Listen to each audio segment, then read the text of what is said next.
ಬೆಳಗಿನ ಬೆಳಕು. ಅರಣ್ಯಕಾಂಡ 7ನೇ ಅಧ್ಯಾಯ 8ನೇ ವಾಕ್ಯ.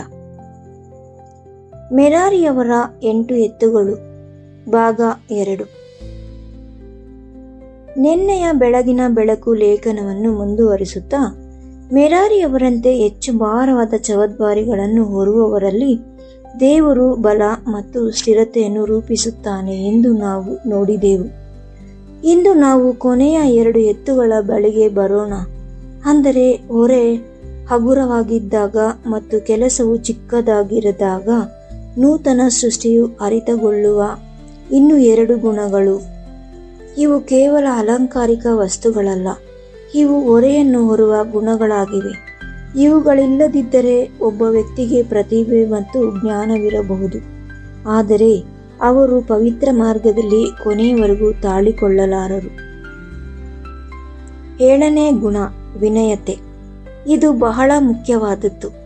ದೇವರು ಯಾರಿಗಾದರೂ ರಚನಾತ್ಮಕ ಜವಾಬ್ದಾರಿಯನ್ನು ನೀಡಿದಾಗ ಅಲ್ಲಿ ಯಾವಾಗಲೂ ಗರ್ವದ ಗುಪ್ತ ಅಪಾಯವಿರುತ್ತದೆ. ಒಬ್ಬ ವ್ಯಕ್ತಿಯು ಇತರರನ್ನು ಸಂಘಟಿಸಬಹುದು, ಬೋಧಿಸಬಹುದು, ತಿದ್ದಬಹುದು ಮತ್ತು ಬಲಪಡಿಸಬಹುದು. ಆಗ ಒಂದು ಆಲೋಚನೆ ಬರಬಹುದು, ನನ್ನಿಂದಲೇ ಇವೆಲ್ಲವೂ ನಡೆಯುತ್ತಿವೆ.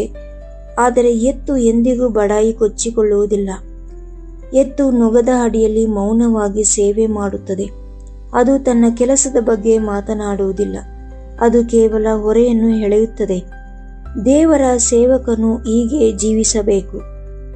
ಸತ್ಯವೇದವು ಹೇಳುವಂತೆ ನಾವು ಪೂರ್ಣ ದೈನ್ಯದಿಂದಲೂ ಸಾತ್ವಿಕದಿಂದಲೂ ದೀರ್ಘ ಶಾಂತಿಯಿಂದಲೂ ನಡೆದುಕೊಂಡು ಒಬ್ಬರನ್ನೊಬ್ಬರು ಪ್ರೀತಿಯಿಂದ ಸಹಿಸಿಕೊಳ್ಳಬೇಕು. ಎಫೆಸದವರಿಗೆ 4ನೇ ಅಧ್ಯಾಯ 2ನೇ ವಾಕ್ಯ. ಮೋಶೆಯು ಇದಕ್ಕೆ ಪ್ರಬಲ ಉದಾಹರಣೆ. ಅವನು ದೊಡ್ಡ ಜವಾಬ್ದಾರಿಯನ್ನು ಹೊತ್ತಿದ್ದರೂ ಸತ್ಯವೇದವು ಅವನು ಬಹಳ ಸಾತ್ವಿಕನಾಗಿದ್ದನು ಎಂದು ಹೇಳುತ್ತದೆ. ಅರಣ್ಯಕಾಂಡ 12ನೇ ಅಧ್ಯಾಯ 3ನೇ ವಾಕ್ಯ. ಇದು ತೋರಿಸುವುದೇನೆಂದರೆ, ಹೃದಯವು ತಗ್ಗಿದ ಸ್ಥಿತಿಯಲ್ಲಿದ್ದರೆ ದೇವರು ಒಬ್ಬ ವ್ಯಕ್ತಿಗೆ ಗರ್ವವನ್ನು ನೀಡದೆ ದೊಡ್ಡ ಜವಾಬ್ದಾರಿಯನ್ನು ನೀಡಬಲ್ಲನು. ವಿನಯತೆಯು ಮಂದಿರವನ್ನು ರಕ್ಷಿಸುತ್ತದೆ. ಗರ್ವಿಷ್ಠನು ಸೇವಕನಾದ ದೇವಜನರಿಗೆ ಬೆಂಬಲವಾಗುವ ಬದಲು ಹೊರೆಯಾಗುತ್ತಾನೆ. ಗರ್ವವು ವಿಭಜನೆಯನ್ನು, ಕೊರತೆಯನ್ನು, ನಿಯಂತ್ರಣವನ್ನು, ಸ್ಪರ್ಧೆಯನ್ನು. ವಿನಯತೆಯು ಸೇವೆಯನ್ನು ಪವಿತ್ರವಾಗಿರಿಸುತ್ತದೆ. ವಿನಯತೆಯು ತಿದ್ದುಪಡಿಯನ್ನು ಶುದ್ಧವಾಗಿರಿಸುತ್ತದೆ. ವಿನಯತೆಯು ನಾಯಕತ್ವವನ್ನು ಸುರಕ್ಷಿತವಾಗಿರಿಸುತ್ತದೆ. ಮತ್ತು ದೀನತೆಯು ಸೇವಕನು ತನ್ನ ಮೇಲಲ್ಲದೆ ದೇವರ ಮೇಲೆ ಅವಲಂಬಿತವಾಗಿರುವಂತೆ ಮಾಡುತ್ತದೆ. ಇದಕ್ಕಾಗಿಯೇ ವಿನಯತೆಯು ಎತ್ತು ಇದ್ದಂತೆ ಭಾರವಾದ ಕೆಲಸವು ಅಹಂಕಾರಿ ಹೃದಯವನ್ನು ಅಡಗಿಸುತ್ತದೆ. ಆದರೆ ವ್ಯಕ್ತಿಯು ದೇವರ ಅಡಿಯಲ್ಲಿ ಉಳಿದುಕೊಂಡರೆ ಭಾರವಾದ ಕೆಲಸವು ಅವನಲ್ಲಿ ವಿನಯತೆಯು ರೂಪಿಸುತ್ತದೆ. ವಿನಯತೆ ಎಂದರೆ ದೌರ್ಬಲ್ಯವಲ್ಲ, ಅದು ಭಾಗಬಲ ಶಕ್ತಿಯಾಗಿದೆ. 8ನೇ ಗುಣ, ಹೊರೆ ಹೊರಬಲ್ಲ ಕರುಣೆ. ಮೆರಾರಿಯವರು ತೂಕವನ್ನು ಹೊರುತ್ತಿದ್ದರು ಮತ್ತು ಆತ್ಮಿಕವಾಗಿ ಇದು ಇತರರನ್ನು ಹೊರುವ ಸಾಮರ್ಥ್ಯವನ್ನು ಸೂಚಿಸುತ್ತದೆ. ಹೃದಯವು ಕಠಿಣವಾದರೆ ಕೇವಲ ಬಲಶಾಲಿ ಮತ್ತು ಸ್ಥಿರವಾಗಿದ್ದಷ್ಟೇ ಸಾಲದು. ಜನರನ್ನು ಹತ್ತಿಕ್ಕುತ್ತ ಹೊರೆಯನ್ನು ಎಳೆಯುವ ಕೆಲಸಗಾರರನ್ನು ದೇವರು ಬಯಸುವುದಿಲ್ಲ. ಜನರ ಬಗ್ಗೆ ಕಾಳಜಿ ವಹಿಸುವ ಹೊರೆಯನ್ನು ಎಳೆಯುವ ಕೆಲಸಗಾರರನ್ನು ದೇವರು ಬಯಸುತ್ತಾನೆ. ಸತ್ಯವೇದವು ಹೇಳುತ್ತದೆ, ಒಬ್ಬರ ಹೊರೆಯನ್ನು ಒಬ್ಬರು ಹೊತ್ತುಕೊಳ್ಳಿರಿ, ಹೀಗೆ ಕ್ರಿಸ್ತನ ನಿಯಮವನ್ನು ನೆರವೇರಿಸಿರಿ. ಗಲಾತ್ಯದವರಿಗೆ 6ನೇ ಅಧ್ಯಾಯ 2ನೇ ವಾಕ್ಯ. ಬಲವುಳ್ಳವರು ಬಲಹೀನರ ಹೊರೆಯನ್ನು ಹೊರಬೇಕು ಎಂದು ಅದು ಹೇಳುತ್ತದೆ. ರೋಮಾಪುರದವರಿಗೆ 15ನೇ ಅಧ್ಯಾಯ 1ನೇ ವಾಕ್ಯ. ಇದು ಕೇವಲ ಸ್ವ ಇಚ್ಛೆಯ ದಯೆಯಲ್ಲ, ಇದು ಕ್ರಿಸ್ತನ ನಿಯಮ. ಅಂದರೆ ಪ್ರೀತಿಯು ಹೊರೆಯನ್ನು ಹೊರುತ್ತದೆ. ಕ್ರಿಸ್ತನೇ ಇದಕ್ಕೆ ಶ್ರೇಷ್ಠ ಉದಾಹರಣೆ. ಯೆಶಾಯನು ಹೇಳುತ್ತಾನೆ, ನಿಶ್ಚಯವಾಗಿ ಆತನು ನಮ್ಮ ವ್ಯಥೆಯನ್ನು ತಾನೇ ವಹಿಸಿಕೊಂಡನು, ನಮ್ಮ ದುಃಖಗಳನ್ನು ಹೊತ್ತುಕೊಂಡನು. ಯೆಶಾಯ ಬರೆದ ಪತ್ರಿಕೆ 53ನೇ ಅಧ್ಯಾಯ 4ನೇ ವಾಕ್ಯ. ಆತನು ಕೇವಲ ಸತ್ಯವನ್ನು ಮಾತನಾಡಲಿಲ್ಲ, ಆತನು ನಮ್ಮನ್ನು ಹೊತ್ತನು. ಆತನು ಕೇವಲ ತಿದ್ದಲಿಲ್ಲ, ಆತನು ಗುಣಪಡಿಸಿದನು. ಆತನು ಕೇವಲ ಆಜ್ಞಾಪಿಸಲಿಲ್ಲ, ಆತನು ಸೇವೆ ಮಾಡಿದನು. ಆದುದರಿಂದ ಹೊರಬಲ್ಲ ಕರುಣೆಯು ಒಂದು ಎತ್ತಿನಂತಿದೆ, ಏಕೆಂದರೆ ಅದು ಆಲಯವನ್ನು ಕಠಿಣವಾಗದಂತೆ ತಡೆಯುತ್ತದೆ. ಅದು ಅನ್ಯೋನ್ಯತೆಯನ್ನು ಕೇವಲ ಒಂದು ಯಂತ್ರದಂತೆ ಆಗದಂತೆ ಕಾಪಾಡುತ್ತದೆ.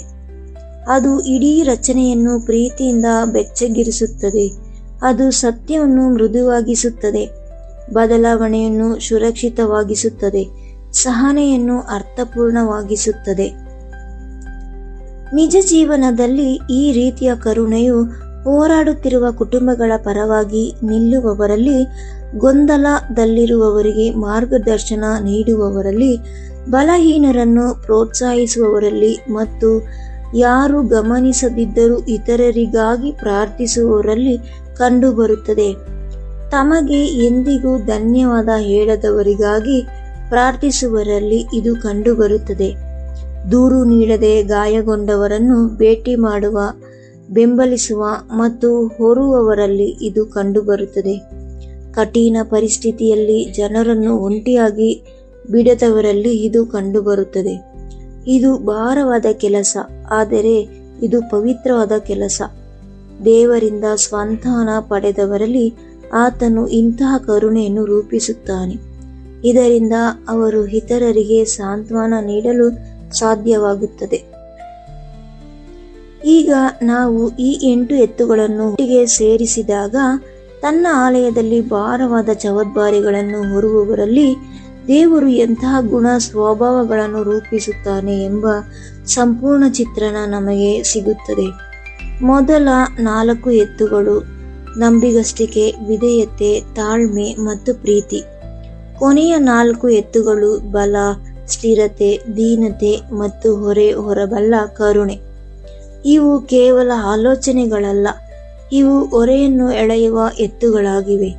ಇವುಗಳಿಲ್ಲದಿದ್ದರೆ ಒಬ್ಬ ವ್ಯಕ್ತಿಗೆ ವರಗಳಿರಬಹುದು, ಆದರೆ ಅವರು ತಾಳಿಕೊಳ್ಳಲಾರರು. ಅವರಲ್ಲಿ ಜ್ಞಾನವಿರಬಹುದು, ಆದರೆ ಅವರು ಇತರರನ್ನು ಸಲಹಲಾರರು.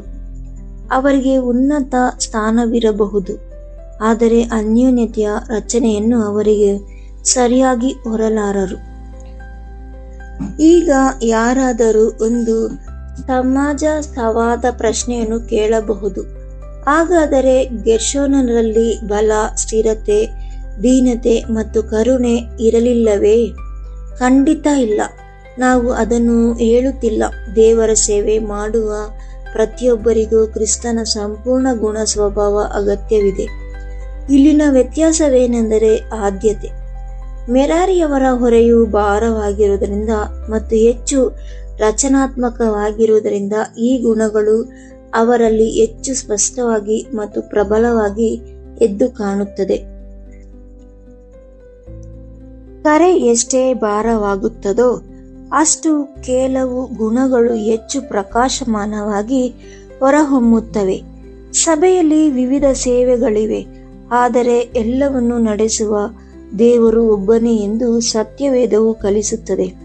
1 ಕೊರಿಂಥದವರಿಗೆ 12ನೇ ಅಧ್ಯಾಯ 4-6ನೇ ವಾಕ್ಯ. ಬೇರೆ ಬೇರೆ ಹೊರೆಗಳು ಬೇರೆ ಬೇರೆ ಆದ್ಯತೆಗಳನ್ನು ತೋರಿಸುತ್ತವೆ, ಆದರೆ ಅವೆಲ್ಲವನ್ನು ಒದಗಿಸುವವನು ಒಬ್ಬನೇ ದೇವರು. ಆದುದರಿಂದ ಜೀವನದಲ್ಲಿ ಹೊರೆ ಬಿದ್ದಾಗ ಕೇವಲ ಅದರ ತೂಕದ ಬಗ್ಗೆ ಯೋಚಿಸಬೇಡಿ, ಅದರ ಮೂಲಕ ದೇವರು ಏನನ್ನು ಸೃಷ್ಟಿಸುತ್ತಿದ್ದಾನೆ ಎಂಬ ಬಗ್ಗೆಯೂ ಯೋಚಿಸಿ. ಬಹುಶಃ ದೇವರು ನಿಮ್ಮಲ್ಲಿ ಒಂದು ಎತ್ತಿನ ಹೃದಯವನ್ನು ರೂಪಿಸುತ್ತಿರಬಹುದು. ಬಹುಶಃ ಆತನು ವಿಳಂಬದ ಅಥವಾ ನಿಧಾನದ ಮೂಲಕ ನಂಬಿಗಸ್ತಿಕೆಯನ್ನು, ಶರಣಾಗತಿಯ ಮೂಲಕ ವಿಧೇಯತೆಯನ್ನು, ಪರೀಕ್ಷೆಯ ಮೂಲಕ ತಾಳ್ಮೆಯನ್ನು, ಸೇವೆಯ ಮೂಲಕ ಪ್ರೀತಿಯನ್ನು, ಬಲಹೀನತೆಯ ಮೂಲಕ ಶಕ್ತಿಯನ್ನು, ವಿರೋಧದ ಮೂಲಕ ಸ್ಥಿರತೆಯನ್ನು, ಗುಪ್ತ ದುಡಿಮೆಯ ಮೂಲಕ ದೀನತೆಯನ್ನು ಮತ್ತು ಇತರರ ಹೊರೆಗಳ ಮೂಲಕ ಕರುಣೆಯನ್ನು ಕಲಿಸುತ್ತಿರಬಹುದು. ಹಾಗಿದ್ದಲ್ಲಿ ಜೀವನವು ವ್ಯರ್ಥವಾಗುವುದಿಲ್ಲ. ದೇವರ ಆಲಯವು ನಿಲ್ಲಲು ಸಹಾಯವಾಗುವಂತಹ ಯಾವುದನ್ನೋ ಹೊರಲು ಅದು ಸಿದ್ಧವಾಗುತ್ತಿದೆ. ಈ ವಿಭಾಗಕ್ಕೆ ಇದು ಒಂದು ಬಲವಾದ ಮುಕ್ತಾಯದ ಸತ್ಯ. ದೇವರು ಕೇವಲ ಹೊರೆಯನ್ನು ನೀಡುವುದಿಲ್ಲ, ಆತನು ಅದನ್ನು ಎಳೆಯಲು ನಮ್ಮೊಳಗೆ ಎತ್ತುಗಳನ್ನು ರೂಪಿಸುತ್ತಾನೆ. ಪ್ರಾರ್ಥನೆ. ನಮ್ಮ ದೇವರೇ ಮತ್ತು ತಂದೆಯೇ, ನಮ್ಮಲ್ಲಿ ಕ್ರಿಸ್ತನ ಗುಣ ಸ್ವಭಾವವನ್ನು ರೂಪಿಸು. ನಿನ್ನ ಹಸ್ತದ ಅಡಿಯಲ್ಲಿ ನಮ್ಮನ್ನು ದೀನತೆಯುಳ್ಳವರಾಗಿ ಇರಿಸು. ಇದರಿಂದ ಗರ್ವವು ಪವಿತ್ರ ಸೇವೆಯನ್ನು ಕಲುಷಿತಗೊಳಿಸದಂತೆ ಮಾಡು.